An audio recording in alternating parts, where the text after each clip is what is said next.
ವಿಷಯ ಏನು ಗೊತ್ತಾ, ಕೆಲವೊಂದು ಪರಿಸ್ಥಿತಿಗಳು ನಾವು ಕಂಟ್ರೋಲ್ ಮಾಡೋ ಥರ ಇರೋದೇ ಇಲ್ಲ, ನಮ್ಮ ಕೈನಲ್ಲಿ ಏನೂ ಇರೋದಿಲ್ಲ.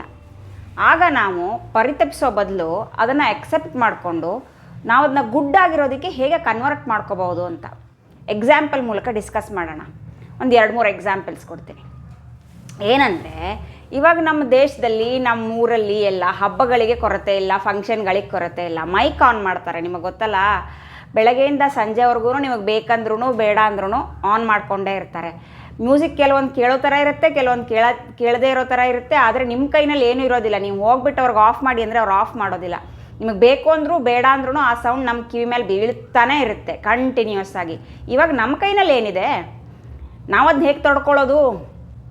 ಒಂದು ಆಪ್ಷನ್ ಇದೆ, 25 ಸತಿ ಅಯ್ಯೋ ಏನು ಲೌಡ್ ಮ್ಯೂಸಿಕ್ಕಪ್ಪ ಅಂತ ಹೇಳ್ಕೊಳ್ಳೋದು. ಹಾಗೆ ಹೇಳಿದರೆ ಅವ್ರು ಕಡಿಮೆ ಸೌಂಡ್ ಮಾಡ್ತಾರಾ? ಆ ಥರ ಏನೂ ಇಲ್ಲ. ಸೌಂಡ್ ಹೇಗೆ ಮಾಡಬೇಕೋ, ಎಷ್ಟು ದೊಡ್ಡದಾಗಬೇಕೋ ಅಷ್ಟೇ ದೊಡ್ಡಕ್ಕೆ ಹಾಗೆ ಉರಿತಾನೆ ಇರುತ್ತೆ ಬೆಳಗ್ಗಿಂದ ಸಂಜೆವರೆಗೂ.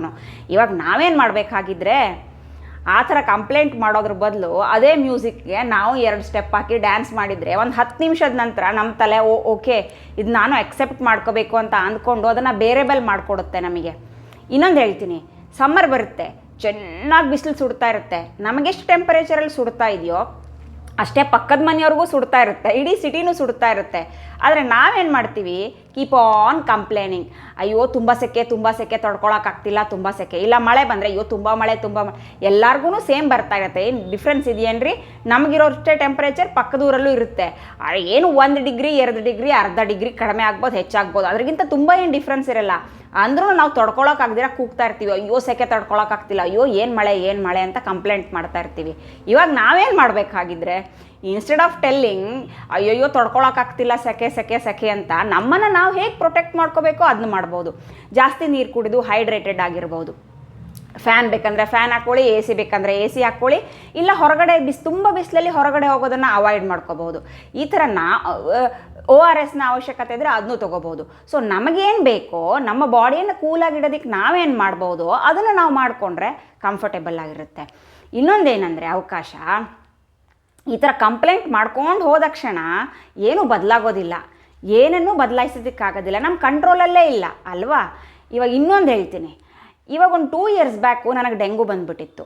ಇವಾಗ ಡೆಂಗು ಸೊಳ್ಳೆಗೆ ನಾನು ಹೋಗ್ಬಿಟ್ಟು ಫೈಟಿಂಗ್ ಮಾಡಲ್ಲ, ನೀನು ನನಗೆ ಯಾಕೆ ಬಂದು ಕಚ್ಚಿದೆ, ನಮ್ಮ ಮನೆಗೆ ಯಾಕೆ ಬಂದೆ, ಪಕ್ಕದ ಮನೆಯವ್ರಿಗೆ ಯಾಕೆ ಕಚ್ಚಲಿಲ್ಲ, ಈ ಥರ ಎಲ್ಲ ನಾನು ಫೈಟಿಂಗ್ ಮಾಡ್ಕೊಂಡು ಹೋದರೆ ಏನಾದರೂ ಒಂದು ಸೊಲ್ಯೂಷನ್ ಇದೆಯಾ? ಇಲ್ಲ ಅಲ್ವಾ. ಬರೋದು ಬಂದುಬಿಟ್ಟಿದೆ, ಇವಾಗೇನು ಮಾಡಬೇಕಂತ ನೋಡ್ಬೇಕು ನಾನು.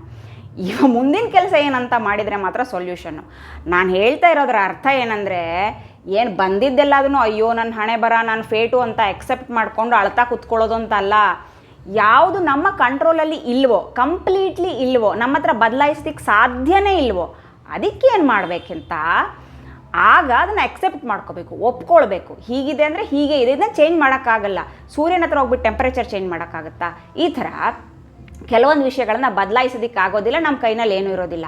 ಆಗ ಈ ಥರ ನಾವು ಎಕ್ಸೆಪ್ಟ್ ಮಾಡಿಕೊಂಡ್ರೆ ಈಸಿ ಆಗುತ್ತೆ. ಕಂಪ್ಲೇಂಟ್ ಮಾಡ್ಕೊಂಡು ಹೋದಂಗೆ ತಡ್ಕೊಳಕ್ಕಾಗಲ್ಲ, ನಮಗೂ ಕಿರಿಕಿರಿ ಆಗುತ್ತೆ, ಇರಿಟೇಷನ್ ಆಗುತ್ತೆ. ಈ ಥರ ಇದ್ದರೆ ಕಾಮಾಗಿ ಎಕ್ಸೆಪ್ಟ್ ಮಾಡ್ಕೋಬೋದು. ಎಕ್ಸೆಪ್ಟ್ ಮಾಡಿಕೊಂಡ್ರೆ ಟೆಂಪ್ರೇಚರ್ ಕಡಿಮೆ ಆಗಲ್ಲ, ಆದರೆ ನಮಗೆ ಕಿರಿಕಿರಿ ಆಗೋದು ಕಡಿಮೆ ಆಗುತ್ತೆ. ಆದ್ದರಿಂದ ನೋಡಿ, ಆಗದೇ ಇರುವಂತಹ ಪರಿಸ್ಥಿತಿಯಲ್ಲಿ ಕಂಪ್ಲೇಂಟ್ ಮಾಡಿಕೊಂಡು ನಮ್ಮ ಲೈಫನ್ನು ಮಿಸರೇಬಲ್ ಮಾಡ್ಕೋಬೇಕಾ, ಇಲ್ಲ ಸತ್ಯ ನಾವು ಒಪ್ಕೊಂಡು ಅದ್ರ ಜೊತೆಗೆ ಬದುಕಬೇಕಾ ಅಂತ ಯೋಚನೆ ಮಾಡಿ ನೋಡಿ. ಚೆನ್ನಾಗಿದೆ ಪಾಯಿಂಟು ಅಲ್ವಾ?